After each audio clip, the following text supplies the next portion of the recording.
కాటుక వెడితే కన్యాకుమారిని నా కళ్ళు చూడపోతివి బొమ్మల నడుమ బొట్టు వెడితే పల్లెతనంగుంటను నిన్నే ఇడిసి పెట్టను అవ్వయ్యకు చిన్నదాన్ని శివంగి పిల్లను చిన్న చూపు చూస్తే నిన్ను నేను ఇడిసి పెట్టను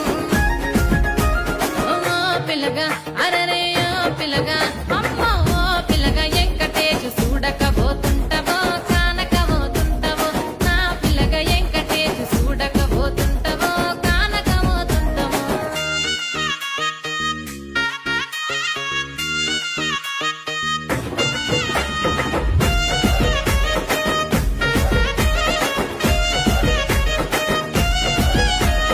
మన ఊరిలో నన్ను మించే అందమెవరికున్నదో